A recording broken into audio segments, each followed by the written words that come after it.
my moves like my ABC. Over the weekend I had a somewhat productive discussion with one of the people from First Person Scholar, an ironically titled site full of some of the worst examples of actual scholarship ever seen, as applicable to the games industry.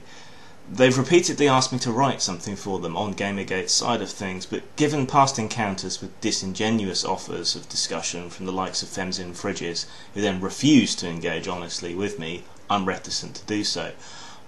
I'm also reticent to lend, by my presence, credibility to any site that would publish something as bad as their 8 speculative theses article on Gamergate. I'd be frankly embarrassed to be in that company.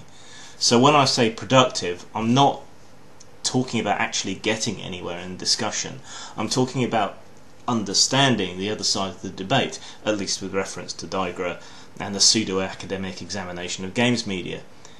They call themselves academics, but to most people when you say academia, when you talk about studying something or exploring something or seeking to understand something, you might think that would involve the search for truth, right?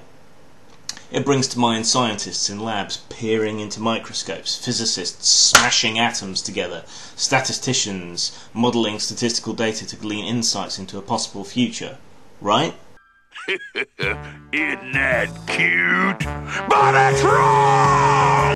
No, that's not what these people mean at all. And when they say peer review, they don't mean the kind of rigorous, sceptical re-examination of methodology, testing with repeat experimentation, that sort of thing. They don't mean the kind of picking holes and trying to ensure that things are accurate that we might understand the term to mean. They mean, I presented a blog with a PowerPoint presentation to some friends, or my mate read over my paper for spelling errors. They're not seeking or presenting facts in the way a naturalist might present evidence of a new species. They're presenting their point of view. The supposed goal of the humanities is the search to understand what it means to be human, and according to both Wikipedia and First Person Scholar, it uses methods rooted in critical theory, speculation and rhetoric to make its cases, rather than empirical study. Now, if this were true, then the entire field of the humanities can be refuted by the dude. Yeah, well, you know, that's just like, your opinion, man. This is probably why it's so relatively useless at anything, and why there's such a conflict between DiGRA as pseudo-academic discourse and Gamergate, who, I hazard to guess, being a bunch of spurgs, are of much more of a pragmatic and scientific bent, and no bullshit when they hear it. First Person Scholar was certainly spouting a huge number of obvious and basic fallacies at me while we were talking, from argumentum ad populum to ad hominem to the argument from antiquity.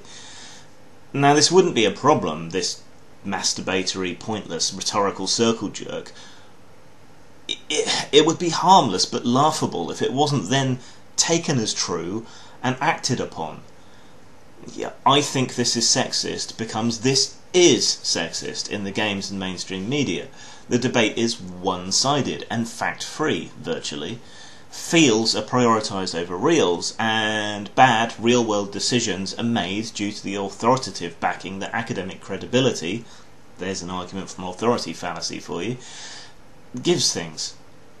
Still, this wouldn't necessarily be so bad, provided the opposing points of view and the empirical, factual point of view also got an airing. But it doesn't in the current environment, because opposing a view that something is sexist or racist is taken as being sexist or racist in and of itself. Situating this whole situation in the broader culture war that's going on, the best and most obvious comparison for me to draw is probably to the new atheism plus schism. Now, new atheism was largely made up of traditional, if more strident, atheists with a grounding in skepticism, rationalism and science. Atheism Plus was largely made up of identity politics people, soft science, humanities, people who seem to have latched onto atheism and skepticism, not because of any personal, rational bent that they had, but because of the shared enemy of religious conservatism. Which was fine for a while, but the cracks emerged when skepticism and rationalism collided with identity politics over issues such as sexism and the approach to Islam. Now, I'm not a relativist in the sense that they use it. I'm a skeptic and an objective rationalist. I believe that there are facts and truths, and that fact and truth is one and the same thing. I think the only way we can possibly advance the supposed goal of knowledge and understanding, even in the humanities, is to use the tools which work.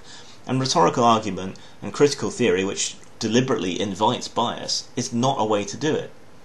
I think we need a more pragmatic and factual approach to all these topics, and that includes the cultural study of games. And we're not going to get that from DiGRA.